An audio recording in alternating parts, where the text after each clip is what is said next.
Excited. I'm excited. What's going on, everybody? Welcome to the channel, K Fits My Life. And y'all have been talking about it and asking about it. And she is back. Free Monique is in the building. What's up, Monique? How you doing? Hey, I am good. How are you? I am amazing. It is good to talk to you again. Everybody has been pumped to have you back on the show, and I can't say that I'm not excited to have you back too. We had a great conversation last time, and it's going to be good to chop this one up too. I think this is a really important one. It's going to have a lot. We're both probably going to have a lot to say about this. Now, I did this show. Well, it really wasn't even a show. I kind of just started talking one day last Sunday because it was just on my heart, and I was talking about whether or not we should forgive friends and family that shun us. Mm-hmm. And a lot of comments came in about it. There were a lot of people who were saying things like you should forgive them. People were saying you shouldn't forgive them. People were saying that it's something that will help you move on. It's something that's holding you back if you don't. It's something that you should decide upon yourself whether or not you want to do it. There were so many different points of view, and I thought that you would be someone to have some great input on that as well, because like we talked about in our last conversation, we both are dealing with parents we have issues with in that regard. Yes. So I thought it would be really good to have you on and have you put your input in, and we can maybe bounce some conversation off of each other. And guys, I would really, really like if you guys would call in with this one. A bunch of you were saying that, hey, I can't wait to call in. I can't wait to call in. Well, here is your chance.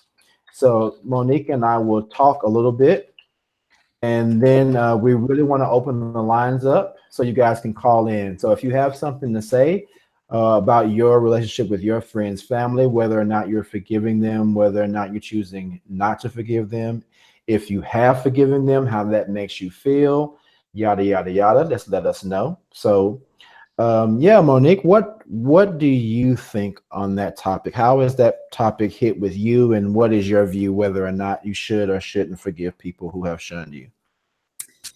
There's so many layers to this. We can talk on and on and on about this topic, but the biggest, most important thing, I think, for someone who's been disfellowshipped or just being shunned in general, because the witnesses will shun for a lot of different reasons, not just disfellowship, not just disfellowshipping, excuse me, um, is the fact that you have to forgive yourself first.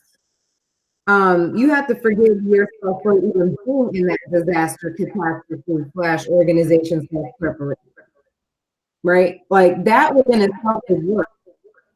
You can't really be worried about how other people are feeling about you and you being disfellowshipped or whatever. And then it comes down to you forgiving them first in your mind and making peace with it. And that within itself is a journey. It's not like automatic. Like, okay, I just forgive them. No.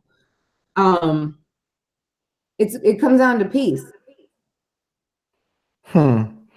So you are of the persuasion that you should forgive yourself, and then once you forgive yourself, are you saying that you think that that will allow you to be able to forgive others, or that will allow you to not have the need to forgive the people that have wronged you? Both. Both. Both. Yes. You don't have to even this is the thing.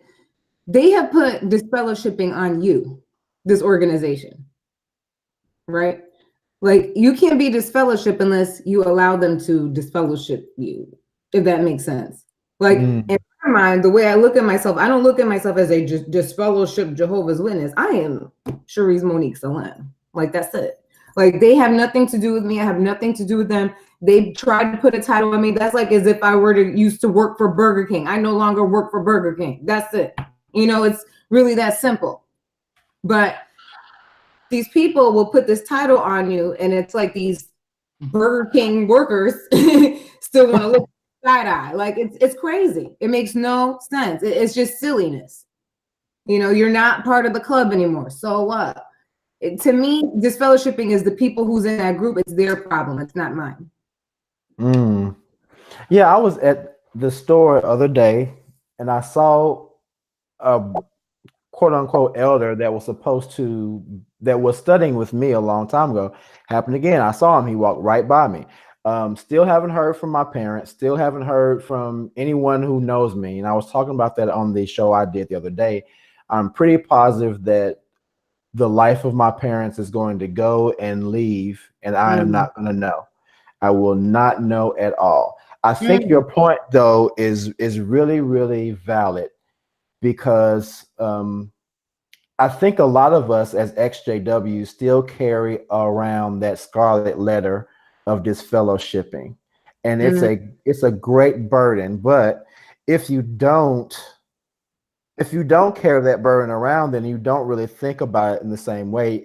I don't think about anything about the organization until I see someone and I'm like, oh, this is somebody that's gonna think of me at this fellowship. Or Yeah. like I said in the show, when it gets around the holidays and I'm out, and I've never been one for the holidays really. I know, you know, you in the organization, you don't really think about it. But when I'm out around that time and you see everybody with their families and junk, it's like, ugh. You know what I mean? It's kind of like you see everybody with their families, like, oh man, you know, you think about those times. And Yeah. there's times when I have thought, well, maybe I should go back and try one more time. And then I think, but you've already tried so many times and you know how it made you feel when they rejected you. So why would you want to put yourself through that again? And I Right. think that's one of the main questions in this topic is how many times or how often do you try or do you continue to try to get them to accept you once they've shunned you?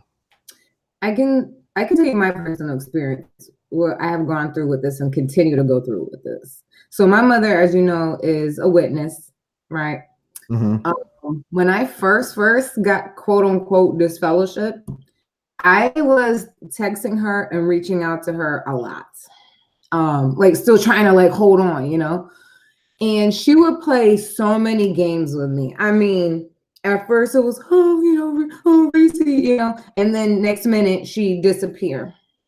And then she'll come back and then disappear. She was doing that so much in the very beginning, and then she'd be like, no, no, I can't talk to you. No, can't talk to you. All of this.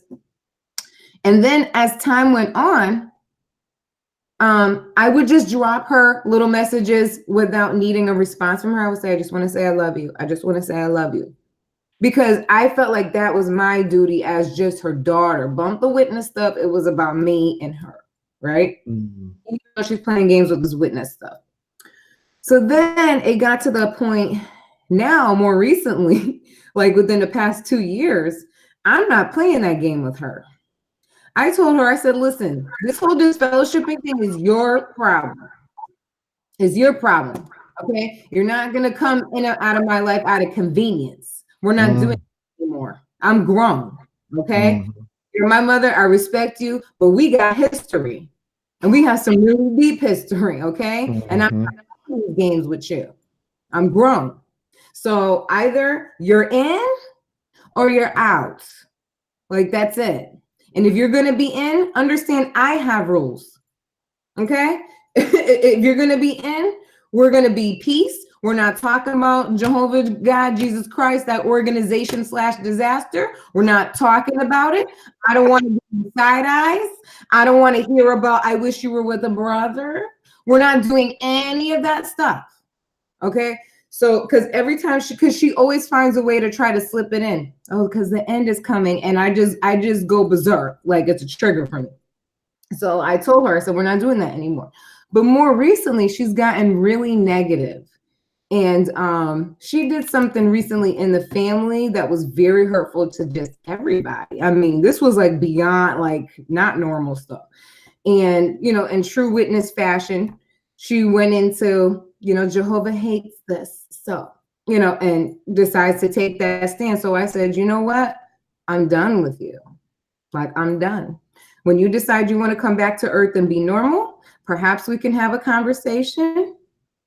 but I'm not going to subject myself to this sort of abuse, because it's abuse after a while. I feel like people who shun their children, they are abusing them, because there's no reason why you should let any entity get in between you and your child. You gave birth to that child. Why would you let somebody on the outside put rules on you as to how you should operate with your kid? I'm just disgusted by the whole process. I even knew, like, when I was a witness, I told myself if I had kids and they got this fellowship, I told myself I would never disown them. Like, there's no way in the world I could do that. That is a very similar to the situation with me, and what bothered me the most, and why I said that I would never forgive my parents. And I said if they were to apologize to me, I would accept their apology, but I would never forgive them. And the main reason I said that was because my father, like we may have talked about before, but maybe some people haven't seen, my father was not a witness when I was growing up. My mother was. My father just became a witness maybe within the last 5 to 10 years.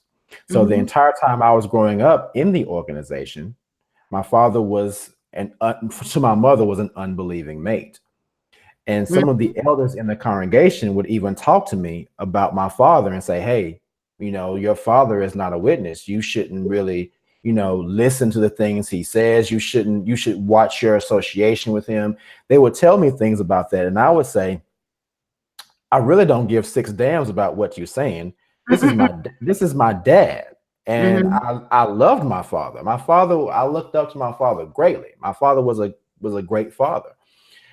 But now this same guy that I held up the entire time I was growing up, now that he's become part of the organization, he's allowed them to tell him that he shouldn't speak to me, which is very,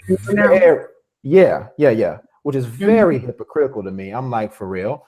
Because I was holding you up my whole life, and I wouldn't allow them to separate you from me, but you're going to allow them to separate me from you.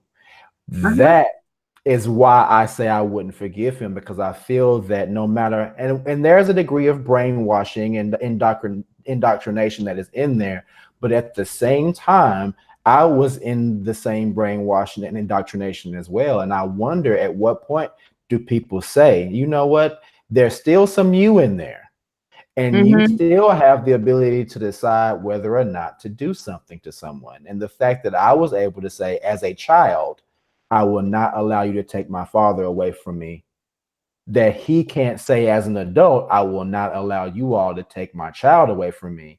It's unforgivable to me. And that's why I choose to not forgive my parents, because I know that he remembers the time when he was not one and I stood by him. That's unforgivable to me.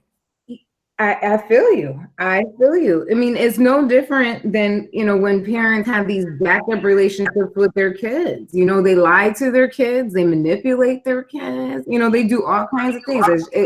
I think it kind of goes along with that. Sometimes parents show their true colors. You know, in my case, I feel like, you know, my mother is being very selfish by choosing that organization over her child. Right. Especially for the stands I have taken for that woman. Especially. Okay. Right. I'm not going to go in detail in this video about some things, but I have the power, and she knows this, to change her whole entire situation. And I don't do that because I love her too much. And I made her very aware of that. I love you too much, but you know what I could say? You know what I could say? Okay, but we're not going to do that. I love you too much. My love refuses to go there with you. And I'm the quote unquote disfellowship. Right. Right. Do you think your love for your mom is the same as it was before this whole thing happened? No. And I feel the same way. It's love out of principle now. It's not love out of affection and endearment. There's things that I love about my mother, but it's love out of principle. Hello? have love with him. One moment. I Caller, agree are with you you. there? 954, are Yes. you there? Yep. I'm here. Okay, Monique, can you hear the caller? Yes, hi. All right. Who do we have on the line? My name is Wendy Sloan. How you doing, Wendy? Good. Good. I've seen some of your videos, Okay. and I just saw that you were on live, so I just figured I'd listen in, and you kept on asking for callers, so here I am. So I stopped. I stopped going to the Kingdom Hall in 1993. Before that I was fellowship, came back, and then I just kind of withered away after 1993. So I'm here to kind of encourage whoever's listening that there is life after being the Jehovah's Witness. And you can still think of yourself as witnessing for God, or being part of the one, the all, everything, but you just don't have to be a part of that organization. They don't need to stay between you and your creator, God. That's for sure. How was it for you when you left the organization? Did you still have to deal with people who were still in the organization who treated you differently once you left? Yes, my parents and brothers are in the organization still to this day. I was an adult when I left. So it was hard because my whole world, all my friends were Jehovah's Witnesses. And so in some ways it was a little lonely, but then I made friends by getting involved in different activities that I like to do. And, little by little, I was able to see myself as a good person. My goodness didn't come from being a Jehovah's Witness. It came from inside of me. Yes. Great And point. I went back to school. I could say that's maybe one little resentment that I have. I was a smart kid and I could have gotten a scholarship, but my parents did not want me to do that as a female girl. I was born in 1961, so the whole 1975, the end of the world was coming, was very much pushed. Of course, now today they deny that ever was the case. That oh no, we didn't say that the end of the world was going to come in, which is pretty ironic. Yeah. So, so how have you? Any questions? How has your interaction been with your family now that you've left? Do you have family that's still in that is treating you a certain way? And if so, how have you chosen to deal with that? I mean, the most hurtful thing was last year when my brother got married. He's not a Jehovah's Witness, but my parents persuaded him that I wasn't to sit at the family table, for the during the reception. Wow. So, I mean, that was hurtful. And then my grandmother, my Nana, who was not a Jehovah's Witness, all these years, she was always, one of my closest relatives. But as she got older, my uncle, who was a Jehovah's Witness, came and lived with her. And she started studying with Jehovah's Witnesses. And she said, she told me that she was starting to study. And I said, Grandma, you realize that there's going to come a day when you can't talk to me. And she said, oh, no, that will never happen. So, I mean, and of course that day did come. I guess I kind of knew, I wrote a book. It's called The Love Energy Thread, Connecting Self, Community, and Dimensions. And I gave her a copy of it. And then when my uncle saw it in the house, he looked at it and I heard that he ended up burning my book. And ever since then, my Jehovah's Witness family really then stopped talking to me. Do you think you ever forgive them? With my Nana. I'm sorry, what? Can I forgive them?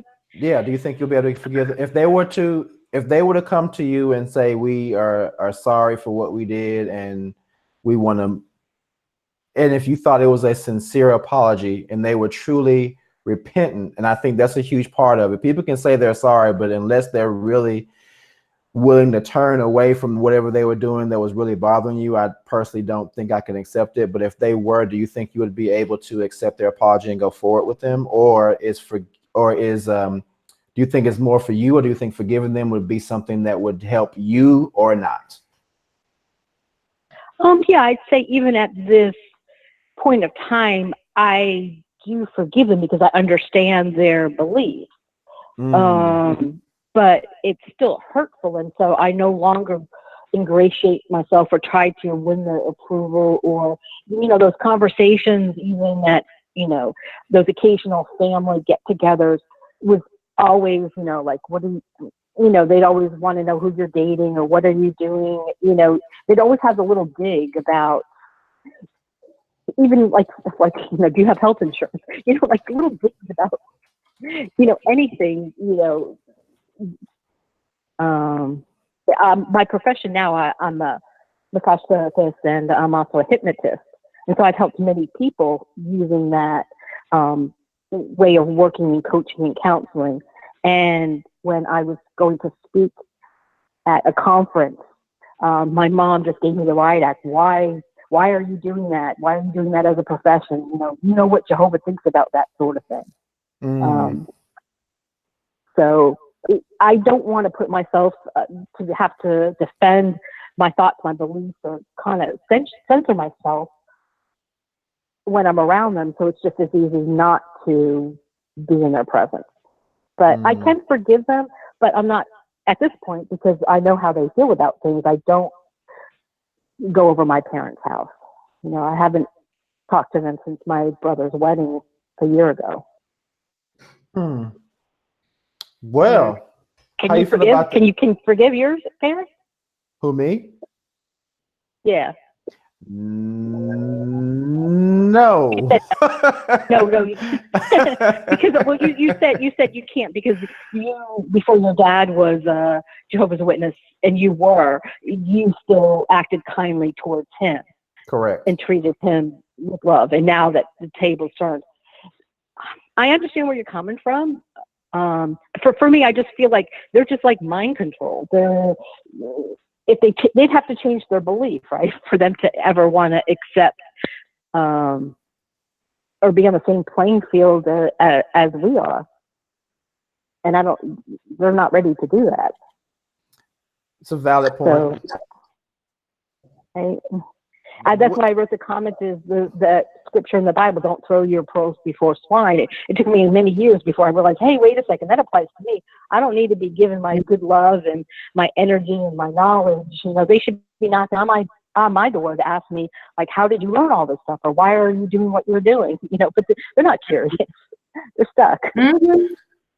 Yeah, I agree with that. I agree. Well, hey, thank you so much for calling in. That was a really, okay. you got some really valid points. We're going to talk about something you said here in a second too. Okay. All right. I'll go back on and listen. All right. Thank you for calling. I really appreciate it. Okay. Bye now. Bye-bye. What do you think about that, Monique? What do you think about that's I agree exactly with what she said. Don't throw your pearls before a swine. Don't spend all your time and energy trying to get these people, to think about you in a positive way. It's really not your job to do that. They are under a spell, right? They're being brainwashed. That's part of it. But the other part of it, if they really wanted to, they could reach out. They're just playing games.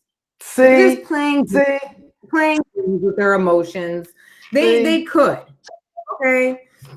At the end of the day, it's a so-called punishment. You're punishing me by not, reaching out to me or, not responding to my calls. No, I disfellowship you. How about that? I disfellowship you because you're bad association for me because you stress me out. Like, no, I'm not doing that anymore. Nope. That's just how I view it. I'm like, no, quick route. We're not doing that anymore. I have a life. As a matter of fact, I'm much better off than you. You're being in that organization. You're the one who needs my help, right? So all this, you're cutting yourself off from me. So you know what? I just fellowship you. Done. 806. How are you doing? I'm good. How are you doing? I am amazing. I am so glad you've called. What do you have Uh-huh. to say to me and Miss Free Monique? How do you feel Right. about the topic? Do you think you would be able to forgive? Are you able to forgive someone who has shunned you? No. And why do you Um, say that? and the reason I say that is because I grew up as a Jehovah's Witness, and actually, me and my twin sister were adopted, and at the age of 5, and it was so interesting because at that time we really didn't trust anybody. At age of 5, because we had went through so much in foster homes, and then when we got with my mom and my dad, they introduced us to the witnesses. And my dad was not a witness, and my mom was a witness. And we thought that we had came to a really, really nice home. And when we found out she was a witness, she introduced us to the witnesses. And when we found out that she was an alcoholic and she was very, very abusive to me and my sister. And nobody knew about it. When she was at the hall, she was someone else. And when she was at home, she was someone else. And my dad has died now. And the interesting part about it is now I'm not a witness. And she told me to my face that she didn't want anything to do with me. You know, I don't want anything to do with you. Don't call me until you come back to the truth. And when I left the truth, I was totally gone. I was like, you know what, whatever, because I know you. You're telling me this, but you're really not a witness. You know what I'm saying? It's like you're saying this, but I know you. I know who you are. So growing up with her and being in that double standard, you know, going to the Kingdom Hall, you're one person, you're going out in service, but then when you're at home, you're an alcoholic and you're abusive, you're abusing us. I grew up so confused. I grew up so confused, so like this is not right. Like, and then I'm seeing other people in the Kingdom Hall, and they're just seeing all kind of different things going on in the Kingdom Hall, and then you could hear these same brothers getting up there talking, giving talks about what you should do, who you should talk to, and it's like these so say worldly people, are they worse than you? You know what I'm saying? Like you, and I just grew up so confused, so confused. It was like, is this the truth? Is this not the truth? And then when I, you know, grew up, I was like, no, this can't be. You know what I'm saying? This is so many things going on, and it's like this is not the truth. But the basis of why I called is because like with my mom, you can say, okay, you're not going to talk to me. I don't want anything to do with you. And of course, my brother, she adopted my brother too, and he got this fellowship, and she told him the same thing. But the only thing about that is, like, I talked to him, and my twin sister, I talked to her. Like, they've never, like, turned their backs on me or anything like that, but she has, and I just really don't care. I just really don't care. I'm like, I know who you are. So you can say you're not going to talk to me because the Bible says, but the Bible says a lot of things and you didn't do it. Hey, y'all, it's your girl. Hey, did the people in the organization know about the drinking problem that she had? No, they didn't know. That's what. Go ahead. She never did it in front of anybody. She would go to the Kingdom Hall. She would go out in service, and she would come home and drink all the time. She would come home and drink all the time, and she was just so abusive to me and my sister. Oh my God, it was crazy. And my brother, she was so abusive. Like, and then you're saying you're a witness, and of course, as children, and even now, that totally confuses me. I'm like, you're gonna tell me that you're not gonna talk to me you don't want anything to do with me, and you know what you did. You knew what you were doing, and you're gonna be all righteous, saying you're not gonna talk to us. Like, do you know? I mean, and I would at this point, I would not tell them anything about her. You know what I'm saying? I wouldn't do that. But I'm just like it. And like now, I don't. It doesn't hurt my feelings that she won't talk to me. It doesn't hurt my feelings at all because I just don't care. And with the congregation, of course, you know, when you're not a witness anymore, if you're disfellowship, they're not going to talk to you. But to me, I'm just like, that confused me. I got baptized at 17. And even when I got baptized, I don't even know why I did it. I talked to my sister, me and my sister talk about it all the time. I don't even know why I got baptized. It was just, that's all I knew. I didn't know any other religion at all. And, you know, me and my sister got baptized at the same time. And I asked her, like, do you even know why you got baptized? She was like, no, I just thought it was time. And, you know, that's it. And that's how I felt. But I never understood certain things. I never understood the blood issue. And I never understood the disfellowshipment. I never understood that, but I knew not to ask questions. I knew that from the start. Nobody told me not to ask, but I knew not to. I knew not to ask questions, but I never understood it. Like one of my friends, we were like 19, and one of our friends got disfellowship, and like he would sit in the back of the hall, and I mean, that was our best friend, and what we did was we would write him letters, and when he would leave before everybody else, we would act like we were going to the bathroom and just slip him letters and be like, it's okay, we still love you, you know, stuff like that. But I never understood those two things. I always felt weird about it. I had a child. When I got married, I was 21, and she was a preemie because I had toxemia. She was a preemie, and I had a blood issue thing going on, and they asked me if I wanted blood. I said no.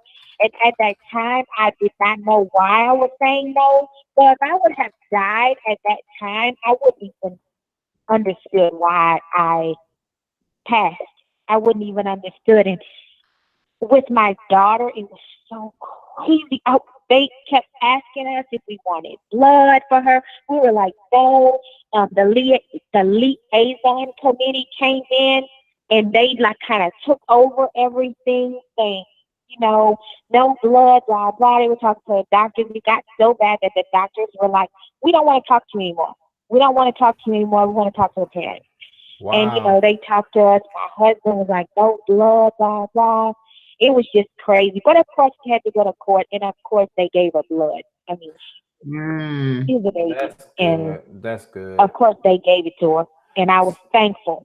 I was so thankful. In my heart, I was so glad that they did that. But I knew in my mind, I wanted her to have it. But I was scared to say. Right.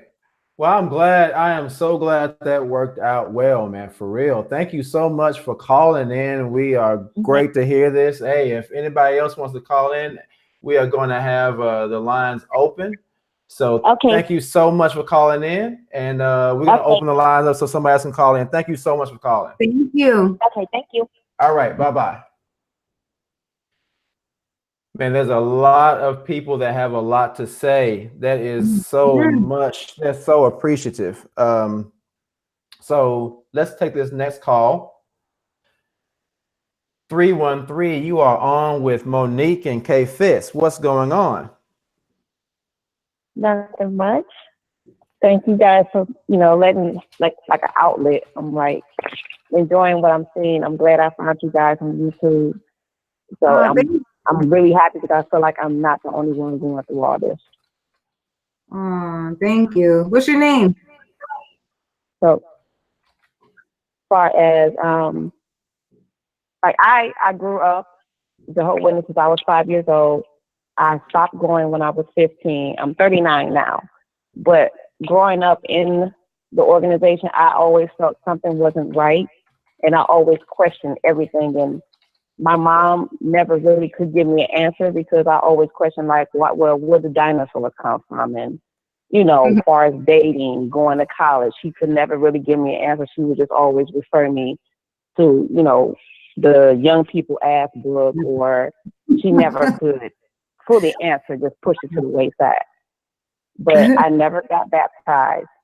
But as I'm older, I have 2 children now, and I don't like that my mom is trying to force it on them, because me and my sister, growing up in the organization, well, not my sister, but I went through abuse from my mother because I rebelled, because I always felt something wasn't right in the organization. So I went through physical abuse with my mom because of that. And now that my children is like 6 and 8, she's pushing the organization on them. And I don't want them to go through what I went through, because I don't forgive my mom for putting me through that when I was growing up in the organization, because I had to physically fight her because I didn't feel it was the right thing to be in, the right thing to believe in. My parents were married. I've seen my dad abuse my mom. She went to the brothers, to the elders, to tell him that, you know, my dad was cheating on her. He was beating on her. And they told her because she forgave him by being intimate with him, that she could not divorce him. Yeah. So the beating and the cheating continued. So when I seen that, I completely did not want to have nothing to do with the organization at all. So have they shunned you now? Are their parents shunning you? Do you have any relationship at all? I still have a relationship with my mom and my sister, but I know within coming soon, because I started going to church and they don't know about it. And I know once I tell her, she is going to completely cut me and my children off. And I get depressed and upset about it every day, knowing that even though me and my mother never really seen eye to eye, that I would lose her because of what she believes in the organization. Wow. I can relate to you a lot, sis. I had to actually make my peace with my mom and realize, like, at the end of the day, the most important person is me. I know it sounds really selfish, but like, it's not an easy thing to go through, especially when you already have like dysfunction.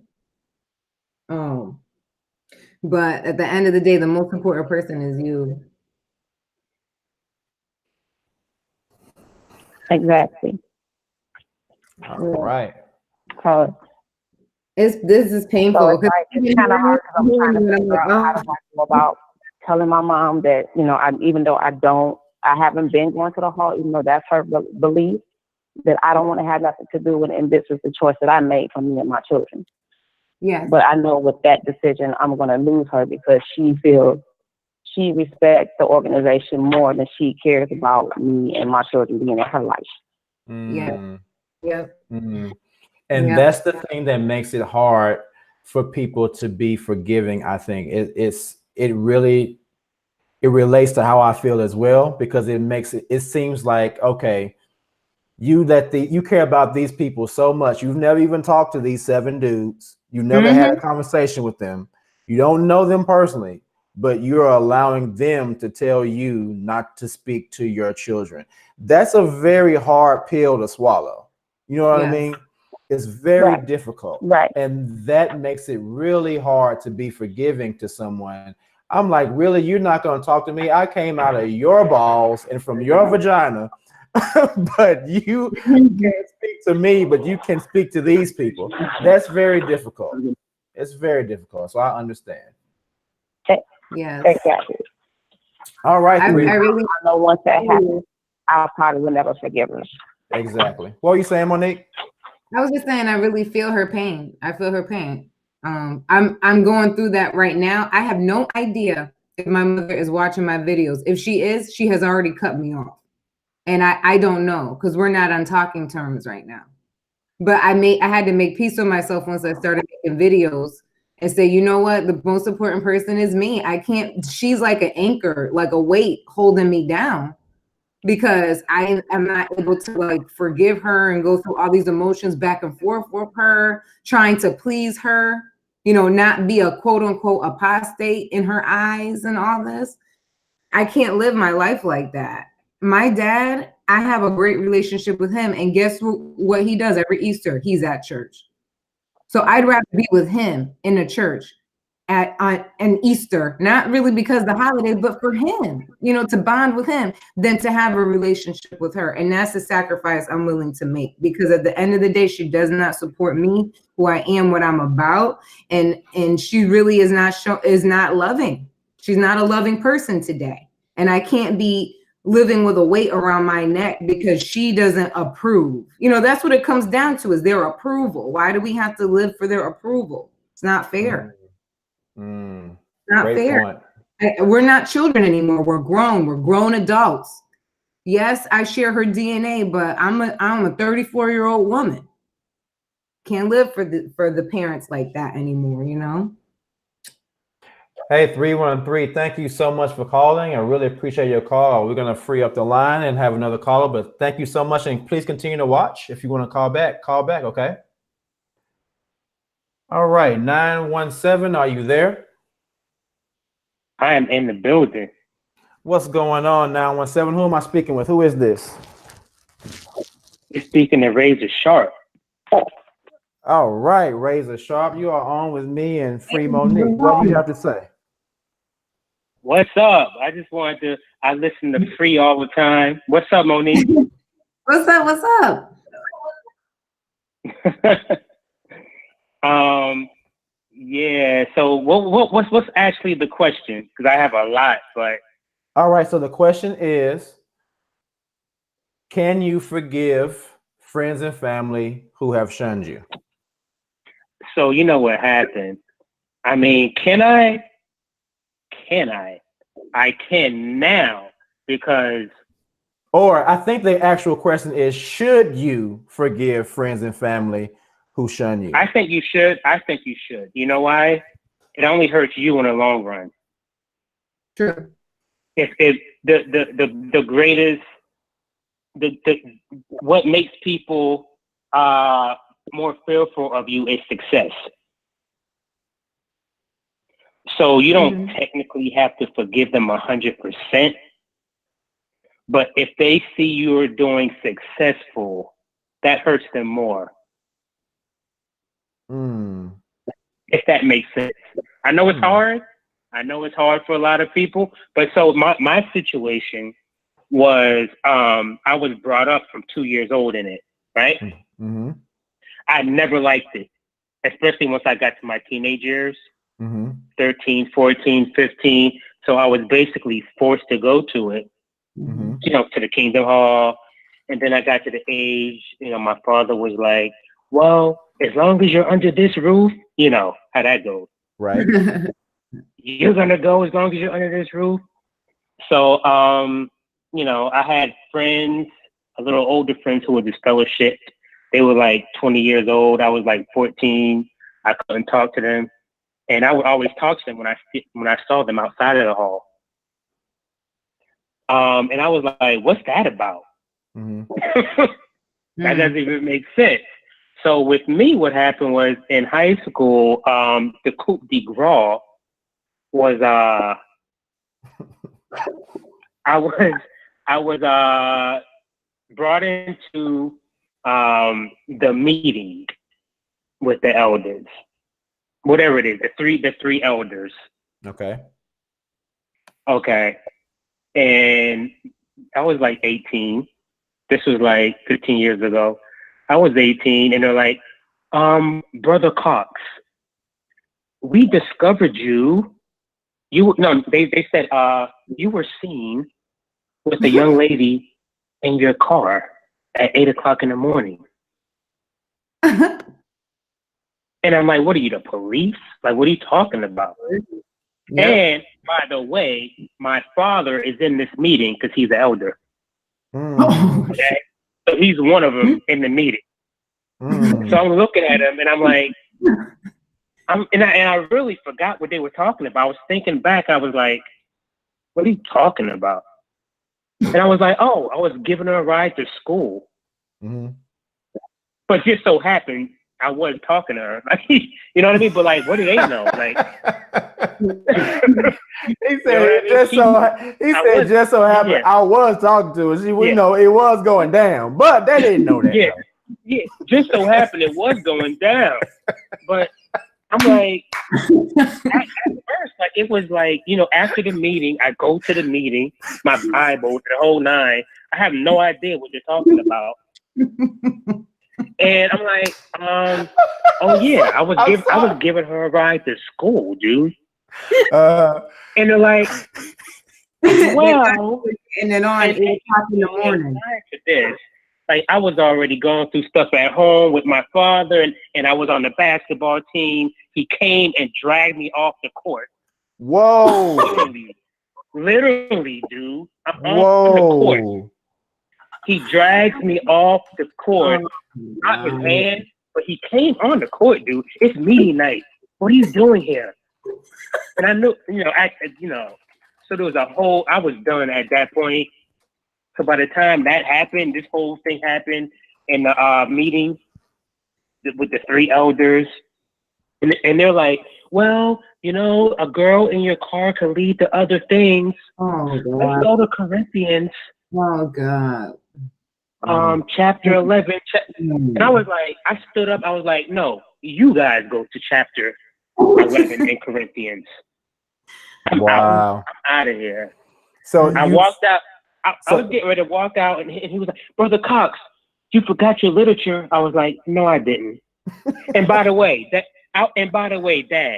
I'll see you at home. Peace. That was my last interaction with them. So have you forgiven him? So here's what happened. I moved out. Actually, I had to because, you know, I wasn't baptized or anything. So it was just association. So I moved to New York. I was from Jersey with my aunt, which she is my mom coerced her to be one now. That's a whole different story. But so I moved out maybe a month later, and we weren't on speaking terms for a long time, off and on. But I think the only reason why they spoke to me because I wasn't baptized. You know what I mean? If I was baptized, even to this day, back then, it would be a whole different scenario. Right or wrong? Yeah, definitely. You know? Even though, things change throughout that organization. That's the path to get in. What happened was, me and my mom, what happened was, I was gonna get married, right? So my mom was like, I'm not coming. This is like in 2005 still, because it's in the church. I was like, you're not gonna come? No, I can't because it's in the church.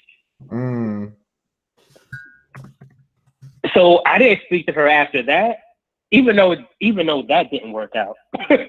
Right. Like the whole thought of her like not even budging to do anything I wanted, it's all like what they want to do. I didn't speak to her for like 5-6 years until recently. So you spoke to her recently, and how did that go? Was it a good conversation? Have you gotten to a point where you're able to forgive them, or how do you feel? I know you said you don't have to forgive them 100% earlier. Right. Have you forgiven them enough to where you think it's forgiveness, or do you still have some type of resentment toward them for that? And So what happened was we went to a family reunion like 2 years ago, and people know them. I mean, my family, like, they know how their Jehovah's Witnesses, everything. They were like, why don't you talk to your mom? That's still your mom. And I'm like, yeah, but you guys didn't grow up in the house. Right. Like, you don't know how it feels like to like not have a life growing up. You know what I mean? You're saying that from the outside looking in. Right. So so I went to this family reunion, and well, she calls and texts periodically. So my father says, they're getting older, so I haven't saw them in like 7, 8, 10 years. He's like, oh, you have, something ever happened, you have a little bit of money coming to you from me. I was like, I do. I mean, okay. That's And crazy, they, so right. my mom texts me, and so, but in my life, like, I have my own business now, and I've learned a lot of stuff since then, and I've just learned that holding grudges doesn't really help me. Forget them. It doesn't really help me. Right. So I don't have to be. I can be cordial to them on a certain degree. I don't have to agree with what they do, but I don't like hold grudges against them or whatever. If you want to do that, whatever. If you want to be a mannequin all your life and participate Again, in the that's stuff right. that you participate with, pedophiles, unknowingly or knowingly or whatever. Right. I'm a Ferrari. I've always been like a Ferrari. Okay. They're Volkswagens. Honda Accords at best. You know what I'm saying? My foot has always been on the pedal, on bettering myself materialistically, spiritually, everything. They're not on that level. All you know what I'm saying? And the last thing, okay. Go ahead, bro. No, I was going to say, one more thing. Go ahead. And the last thing I said to my mom, my whole thing when I was younger, I've always been like, little things they couldn't answer. I was like, you go to school, I'm embarrassed. You can't celebrate birthdays. I'm like, okay, that's cool. Why? Well, back in 1800 BCE, this chick Delilah, they asked her what she wanted for her birthday. And she said, I want his head chopped off on the platter. And I'm like, what does that got to do with me? Right. What, are you kidding me? Right. How does that, to a logical human being, anybody listening, how does that make sense in 2018? Somebody 300,000 years ago got their head chopped off at a birthday party. Right. And now nobody in the world can celebrate that. If that logically makes sense to you, something's wrong with you. I agree. I agree. Along with all the other teaching, that one thing, if you believe that, something's wrong with you. For real. Besides the indoctrination thing, like right. All right, I just can't get past that. I can't either, bro. Well, hey, thanks for calling in, Rosin. We're gonna go ahead and open the line up so we can get some other calls. But hey, bro, keep listening. If you want to call in later, call back in. All right. No problem. Thanks for listening. Thank you, bro. Thank you. All right. So, hold on. Before you call in, I think it was 781, right? Okay. I'm gonna bring you on 781. Just 781. Hold on 1 second, real quick. Let me just say this to Monique. Let me ask you this question, Monique. Here's the thing, Monique. I'm gonna bring you on 781. 1 second, real quick. Let me just say this. Hey, 781, can you turn down your computer for a second, please? What's that? Can you turn your, you know what? Just go ahead, 781. I'll talk to Monique here in a moment. Go ahead, 781. Who do I have on the line? Who is this? My name is Monica. Hey, Monica, how are you doing? Thanks for calling in.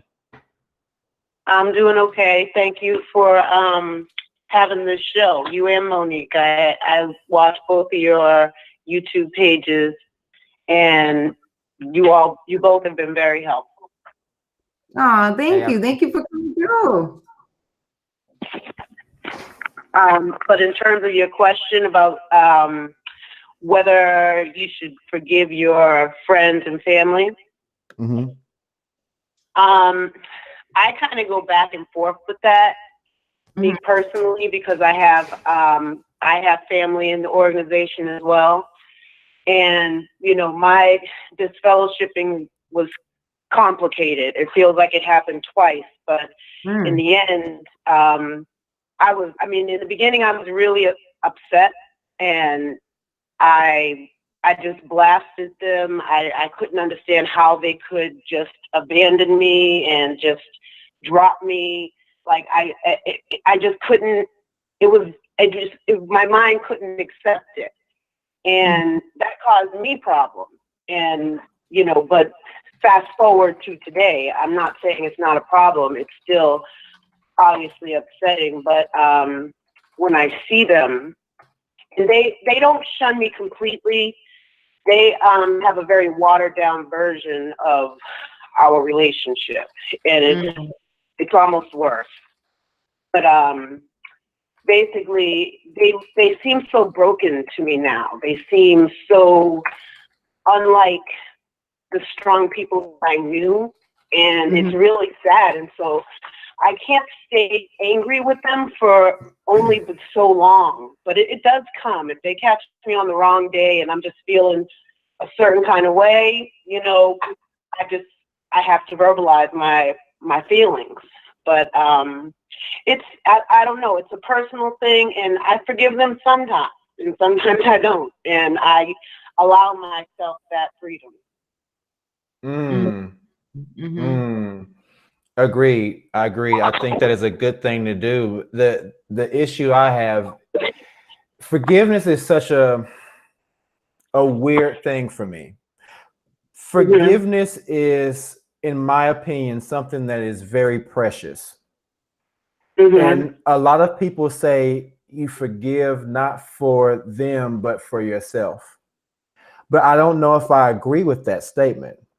I wonder if forgiveness is something that is very precious that you give to someone because they've displayed to you that they are truly resentful and have turned around from something that they know that they have done to you that has hurt you. And in repairing your relationship with that person, you offer this precious gift of forgiveness to them as a means to mend the relationship. Personally, I don't know if there's somebody that has affected me in a very negative way that I've forgiven them. And the fact of me saying, I forgive that person has made me feel truly better to me. I don't think that's really happened to me. I haven't experienced that personally. Maybe I'm just not the right person to do that. But for me, that hasn't worked. And it feels better to just hold the grudge. Maybe that's something I need to go to counseling for. I'm just being honest. Well, you know what? Don't sleep on the counseling, because, you know, it can be helpful as well. But I don't know, maybe forgiveness is a strong word, but I'm not so angry. You know, I'm not waking up thinking about them every day. And, you know, and so that to me, I don't know, maybe that's some kind of forgiveness. I don't know, but it makes me feel better that that's not happening in my life. And I mean, we don't live in the same state, but I miss them. I miss my family. And, you know, when I bring it to the front of my mind, I'm still angry. You know, I'm still hurt because it's unnatural. Yes. But I will tolerate them and be in their presence because it's the only way I can check up on them, really, because, you know, they are my parents. They are getting older. I'm getting older too. And they're just not the same person, the same people. I knew them before JW, and I know them now and during and all of that, and they're just not the same people, and it's just difficult to look at that. Yeah, it is. Sorry. It is. It definitely is. I think the key word you hit was unnatural, that it's very unnatural. People think in that organization that this is normal. It's not normal. Yeah, I agree too. It's not normal. Not normal.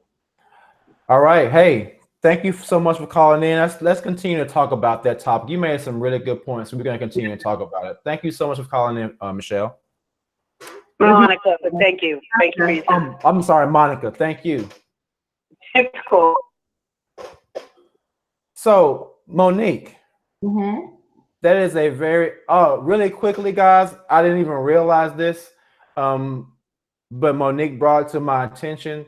Guys, don't say anything. If there's anybody that has anything negative to say in the chat, I will kick you out of here. I had to kick this last person out. Monique was like, kick this person, get this person out of here, because they were saying some crazy stuff about the last caller. That's not going to be tolerated. It's probably just a troll. And I think we're going to get to a point where we're going to just need some mods to look through the chat for us, because we start getting into a conversation, we may miss something. So forgive me for guys for that, because I didn't see it. So we got them out of here though. But TJ Meister says counseling is the truth, don't sleep on it. And I'm calling that comment out because TJ Meister is my cousin.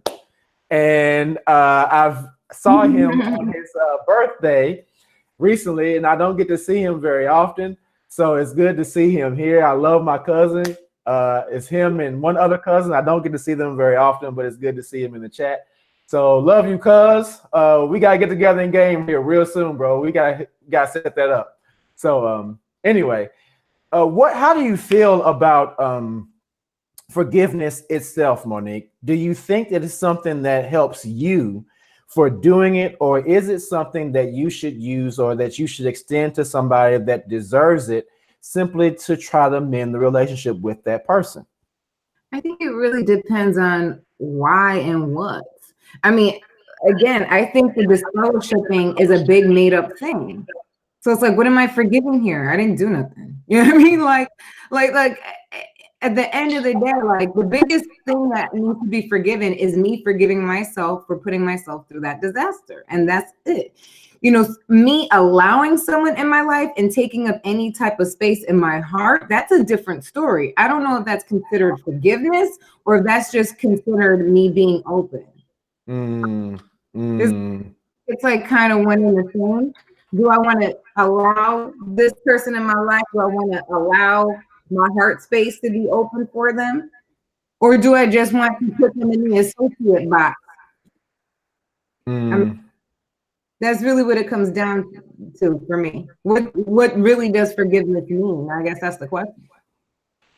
That is the question. And I think I can only speak for myself. And the last caller made a really good point. We'll get to it in a second. We have another caller. All right. Area code 561. You are on with Monique and K Fitz. Who's calling and where are you calling from? Hi, this is Cindy. I'm calling from Florida. What's going on, Cindy? Well, my story is a little different. Actually, I am a current witness right now. But last year, I ended up getting married to someone that's not a believer. We had a big wedding and everything. So my parents actually walked me down the aisle, and my parents are witnesses. But no one in the congregation came to the wedding.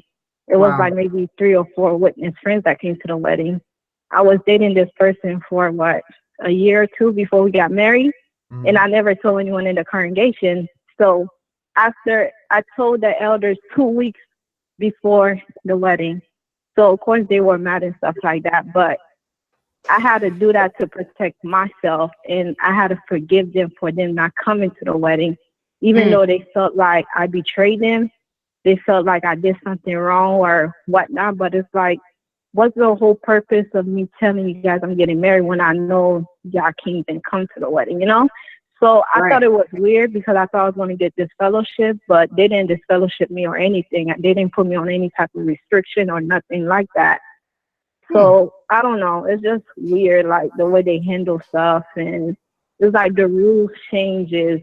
I don't know. It's just the organization is different now. Oh my God. I'm blown away right now. I am blown away. First of all, I was just going to say, I am blown away. First of all, you are so brave to get on this video. And I really commend you for that. And you are an example. You are shining like an illuminator for real. Okay. Because most witnesses will never, you know, be so open to talk about this. And what you're going through. Oh, can you hear me now? Hold on, Monique. I think she can't hear you. Can you not hear Monique? No, I can't hear her. Okay, something may have gone wrong. Let me try to check something real quick. Hold on, Monique, because you're saying some great stuff to her. So hold on 1 second. I'm sorry about that, guys. 1 second.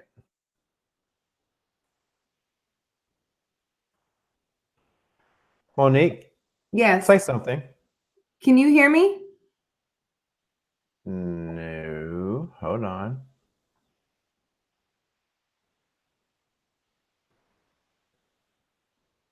Okay, Monique. Yes. Can you hear me? Can you hear me? Can you hear Monique now? No, I can't hear her. Mm-mm. Okay. You know, I need to repair something really quickly. I'll tell you what, go ahead and finish what you have to say, and then don't hang up. Hang up, and she's gonna talk to you through the chat, okay? Through the show, okay? Okay. Yeah, I didn't think I did anything wrong for me not telling them, because my parents were not like strict witnesses or anything like that. So my parents knew about this person. So I guess everybody in the congregation felt like, you know, my family betrayed them, and they felt like, you know, my parents were not supposed to be at the wedding and stuff. But that, at the end of the day, it's just my parents and me. You know, if anything happened, the congregation is not going to help them. I will help them regardless if I'm a witness or not. And they understood that, and I think that's why my parents attended the wedding. But if my parents didn't attend my wedding, I don't think that I would ever have a relationship with them, or if something happened to them, I don't think I would come to their rescue or help them out, because it's kind of like, that's a big moment in my life, you know, just knowing that if your parents didn't come out in any of the pictures or anything like that, I felt like that would hurt me more. I don't think that, you know, I would forgive them, but at the end of the day, because I think I have to forgive them in order to move on. But I am blessed enough that my parents did come to the wedding. I don't have family that's witnesses. None of my family are witnesses. So we had like 100 people at the wedding. So we had a beautiful wedding. I had like 2 of my bridesmaids. They were inactive witnesses. They were at the wedding. And I have 2 friends that were not witnesses. They were at the wedding. So at the end of the day, like, the elders do not know that these 2 girls were at the wedding, because it was none of their business. They were not at my wedding. But the thing is, like, a week before I got married, the elder called me and wanted to discipline me about how I'm supposed to have my wedding, make sure he's not a pastor or anything like that. And I'm looking like, you're not going to be at my wedding, so why are you trying to control what I have going on at my wedding? Like, chill out. But, you know, when I went back to hall, they kind of low-key shunned me. No one acknowledged that I got married or anything like that. And then I had this one sister that told me that, oh, you sin against God, make sure you're not sinning a second time or whatever, and be careful around your husband. And I'm looking at her like, are you crazy? I'm going to be sleeping with this man. What you mean be careful around him? That was dumb. But, you know, I had to do that for me, because I no longer believe in the religion. And it's like, I'm awake, but I do go because of my parents. But, you know, I'm slowly trying to fade away. So we'll see what happens. Maybe they will, you know, my parents would shun me, but like my friends told me, because everybody at the wedding knows, you know, my situation.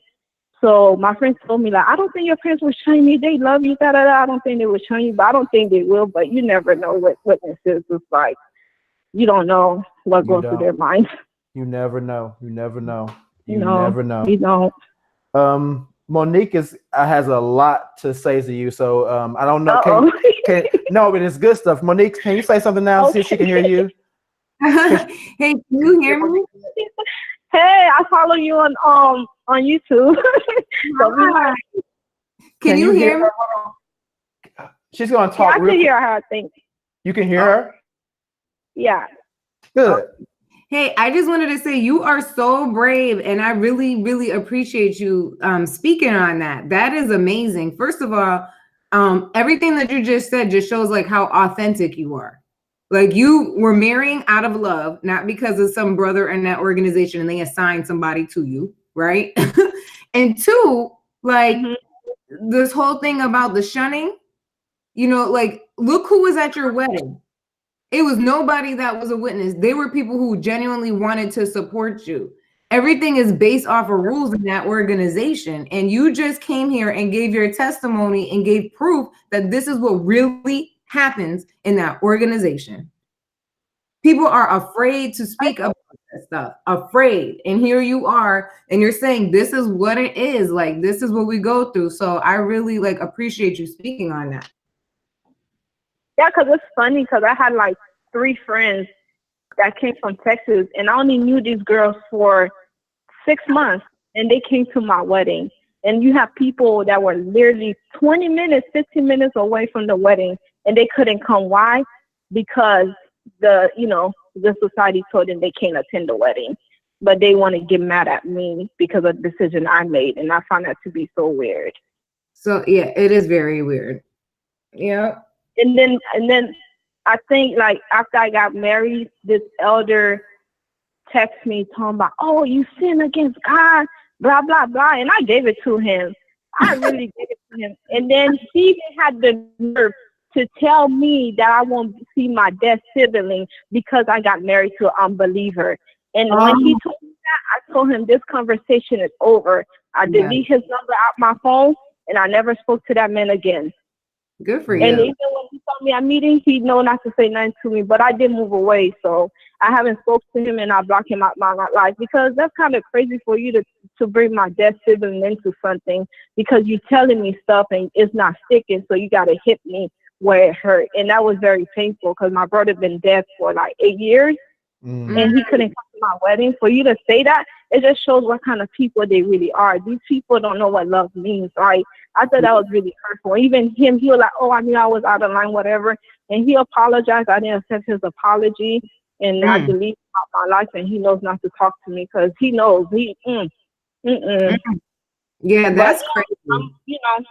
It is what it is. And my husband, he used to study with the witnesses, but he stopped studying when they just didn't believe in it. Like, it's like, everything happens to a reason, and I'm in a better state of mind, and I have good friends. I was lucky enough that I did have friends outside of the organization. So I don't, I didn't suffer as much as other people are suffering, and I still have my parents and my family. So my situation is different from other people. I would never understand the pain other people go through because I'm not in that situation. I'm fortunate enough that I'm not. So, that's why I call in to say. Yeah. Thank you so much. Go ahead, Monique. Go ahead. I was just saying thank you so much. Thank you so much because there are people who really defend this organization and would say that everything what you're saying right now is a lie, that these people don't do this, that there's no shunning. Okay. But who was at the wedding though? I'm just saying it's crazy. She had no witnesses at her wedding. The people who came to support her were people who genuinely loved this girl. Like it's, and you are an example. And I just really appreciate that you came on here. Thank you. Yeah. Well, it's nice speaking to you and you too. So hopefully, you guys continue to, make more videos and all that. And I'm addicted to it, even though my husband be like, why do you think so much? But, they keep you going and stuff. It's that we always going to be a family because we always going to be connected in that level because this religion screw you up big time. And one thing I wanted to say about because I'm from the foreign language congregation. And the foreign language congregation, they push their kids to get a higher education. They at least make sure we get a 2-year degree compared to the English congregation. It's 2 different things. But that's one thing I want to stress out. Like, it's different. Like, most people in my congregation, they were nurses and a lot of them were therapists. Like, occupational therapists, physical therapists, the 2-year degree. And when I used to go to the English congregation, a lot of these young girls don't have a degree, and I found that to be so bizarre. But with the foreign language, especially the Caribbean, parents, they will push their kids to get that degree, and they will shun you, but they will make sure you get that paper. You could take care of yourself, though. That's right. You were in a French speaking congregation? Yes. Uh-huh. Yep. Yeah. Yep. Yep. That's how the Haitian parents. But I know this girl that's actually have her bachelor's in nursing and going for her master's. You know, so even like we have a couple of doctors in there, they push you to get your degree. So I don't know what the English people be talking about. Don't get a degree, pioneer, and all that. We will pioneer after we get our papers. We don't play that. We make sure we have our money in line because, you know, as females, you don't know who you're going to get married to or if you're going to get married. So our parents always push us. Make sure you got your money. Make sure you get that degree. So it's different, you know? Yeah. All right. Hey, well, thank you so for much. listening to me. No, thank you so much, like Monique said, for being brave enough to call in, because you ain't supposed to be calling in. You ain't supposed to be watching us, and you still supporting us. I know, right? There's a lot of people that are key, you know, we just trying to hold on there until we can leave this BS. But we live in our life at the same time because they can't control what I do in my private life. It is what it is. I know that's right. Bye. Bye. Bye. Hey, that was incredible. Stuff like that is why this is necessary. That is why it's necessary. And it's you know what? I think it was meant for us to have that call tonight. I really do.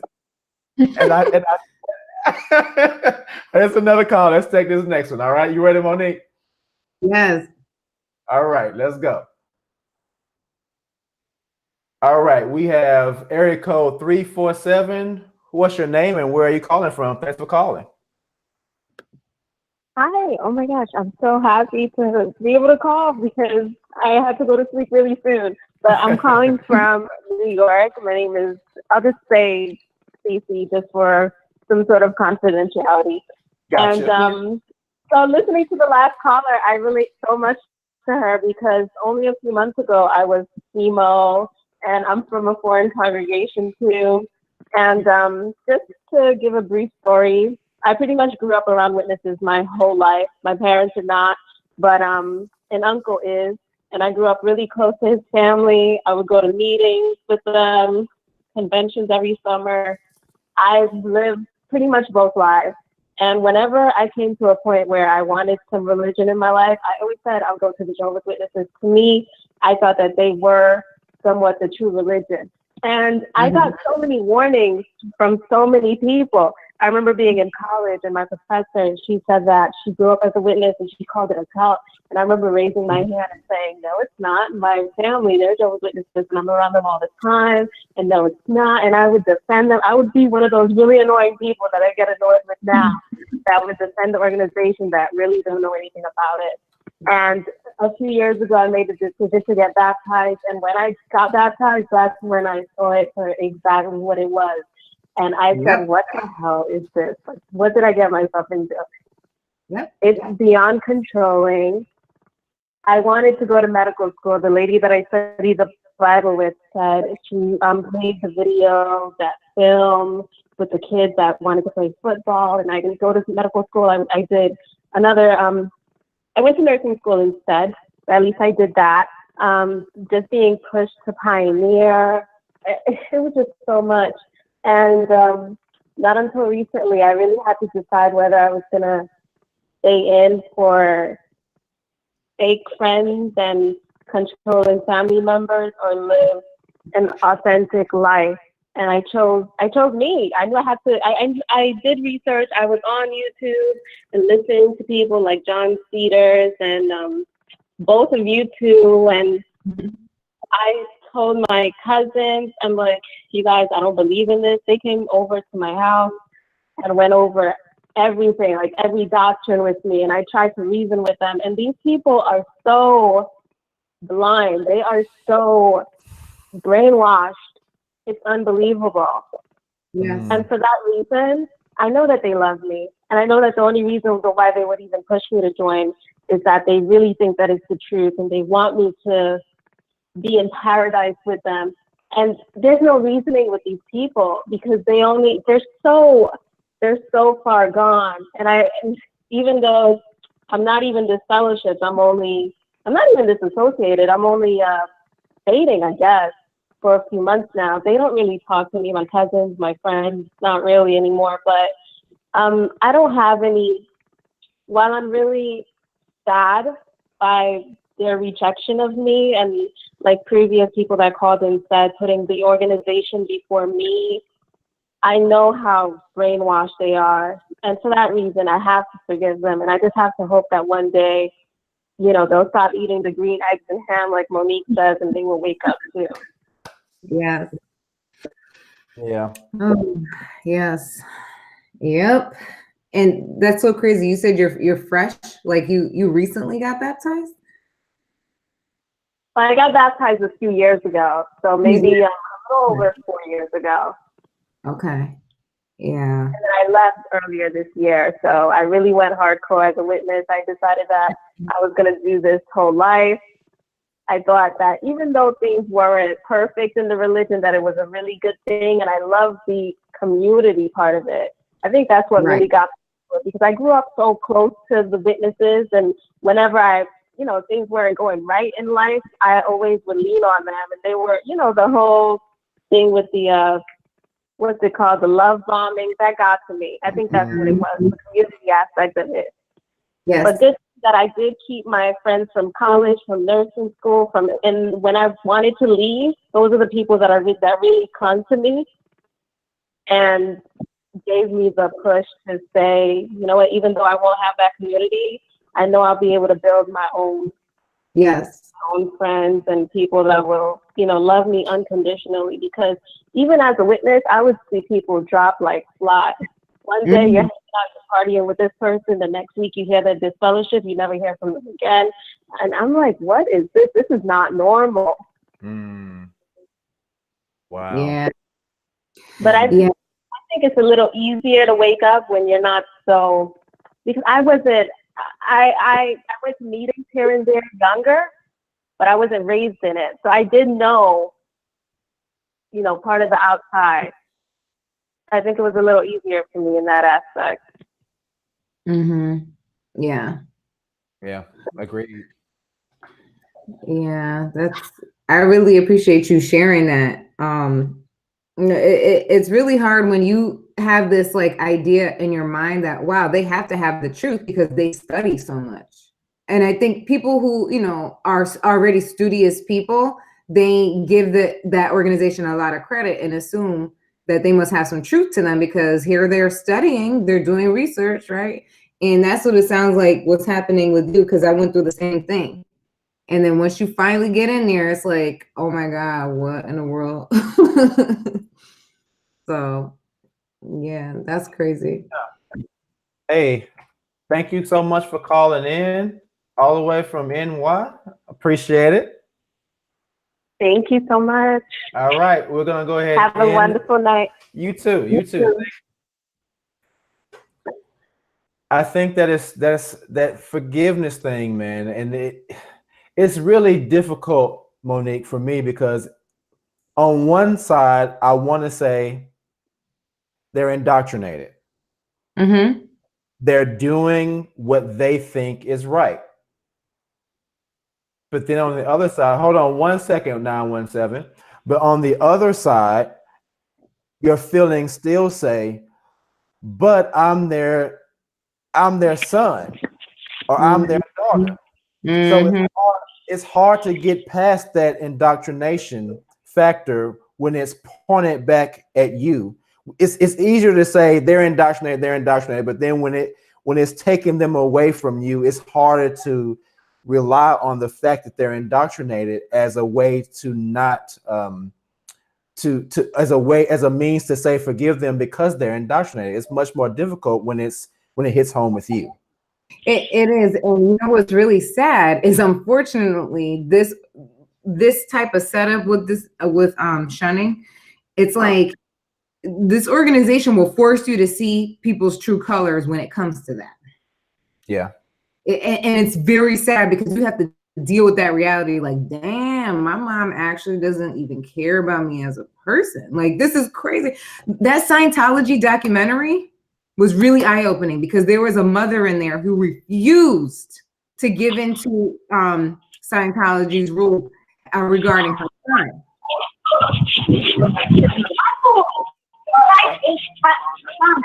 (916) 916, hello. Hello. Yeah, 916. Yes. Okay, you have a whole lot of stuff going on in your background.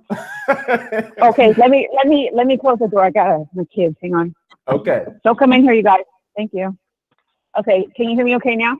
Yes, you are on Okay, with Monique and K Fitz. Okay, What's your name and where are you calling from?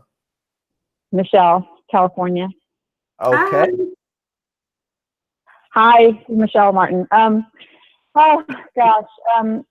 Okay, so yeah, I was born and raised, and from a very young age, my earliest memory, I was 5 years old at school, and I remember they had a birthday party, and my teacher could tell I wanted some, but I said, no, I can't. And then eventually I gave in because she asked me a bunch of times, and then at the moment I felt really good, like, oh, I'm with everybody else.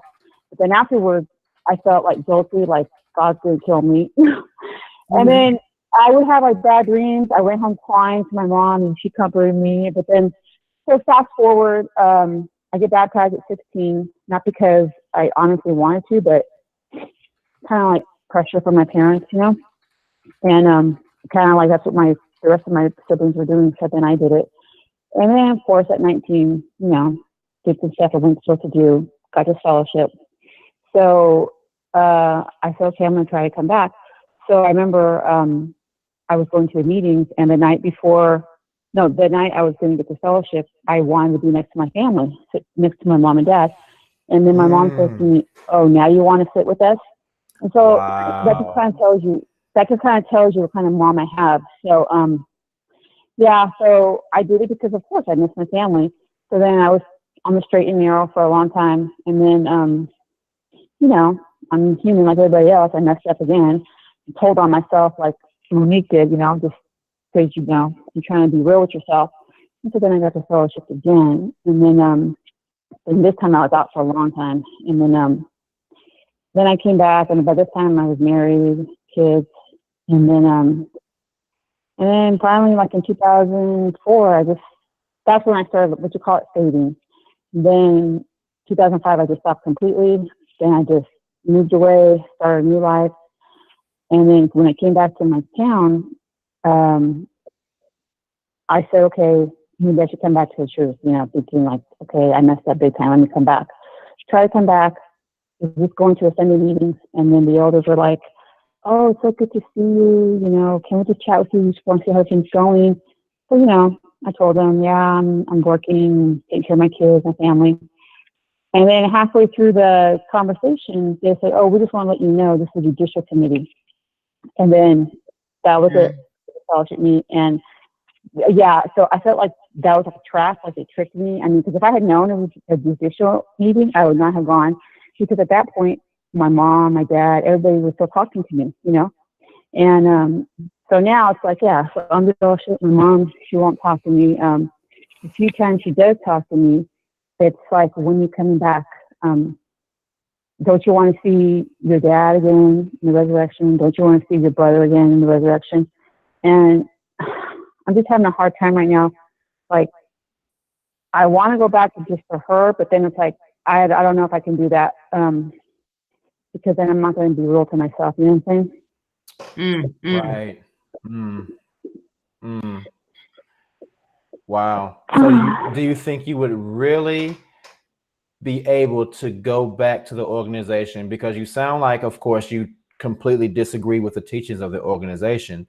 Do you think you could? No, I disagree. I just want I just want like my mom back. You know what I'm saying? Because like we did have a good time when I was in it. You know, and I even told her, I said, we can go shopping. We don't got to talk about nothing about God. You could just be like normal mother-daughter, but she's not having it. She's like, no, your situation, you need to come back.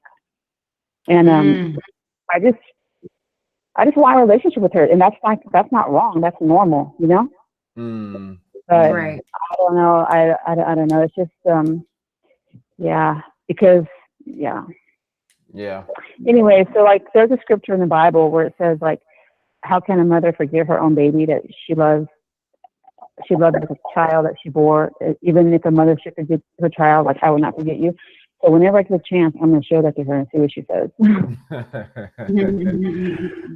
Well, hey, thank you so much for calling. And yeah, we're going to talk about that too. That's a very good point. Some really good points right there. So we're going to get back to that. So yeah, thank you so much for calling all the way from Cali. Appreciate it. Okay, bye. Bye-bye. Thank you. Yeah, that's tough, you know. These parents really feel like they have authority over their grown children, and we love them. We love them. Like, I did a video on that a few weeks ago, and I was emotional because I got a gift card from my mother. Somehow she got my address.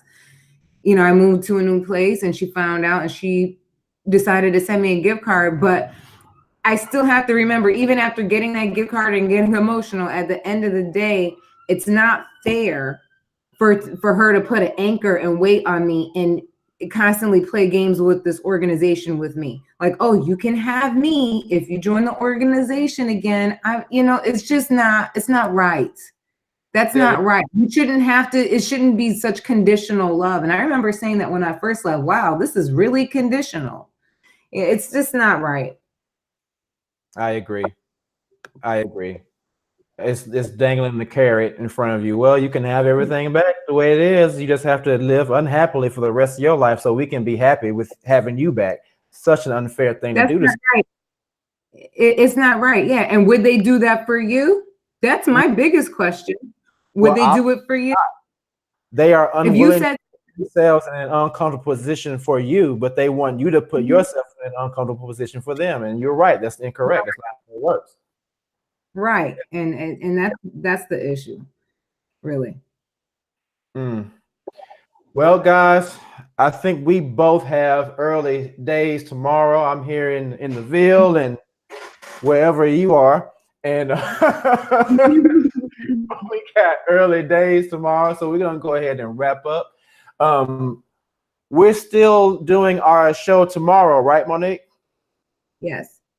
So tomorrow, guys, we will be talking about Black people in the organization, how the organization treats Black people in the org, and how they've viewed us, people of color, because there are some crazy things that they've said about us in the organization. There have been some real crazy things that they've talked about us. So we're gonna have a conversation about that tomorrow, guys. Thank you so much for calling in. I had no idea it was going to be this good. I knew some people were saying they were going to call in, but this was great turnout for the show. I appreciate it so much. Monique, what you got to say? I'm just really thankful, grateful that everybody came in. We have so many people in the chat. It's crazy. And I see a lot of familiar names here. A lot of y'all who comment regularly on my videos, and I really appreciate your feedback and what you say and your comments, and what you said tonight here in the chat. I appreciate it. So we're gonna do that tomorrow at the same time, Monique, right? 8:30 Central Time. Yes. Yep. Okay. And 9:30 East Coast. Okay. So same time, same channel tomorrow. Black people in the org / Christianity in general, because we don't want that to just be in the org. Most of us are in the org, but that whole thing has extended a little bit past that. And so I think there's some things that, from what I've learned, that I would like to bring out about that as well. So we're going to talk about all of that tomorrow, guys. Thank you so much for joining the show. This has been really good. I really enjoyed it. Thanks, Monique, for agreeing to do these couple of shows with me. I really appreciate having you back and talking with you. For sure. Thank you for having me. All right, guys. So we're going to wrap up, and we will see you guys tomorrow on the next one. All right. Peace. Peace.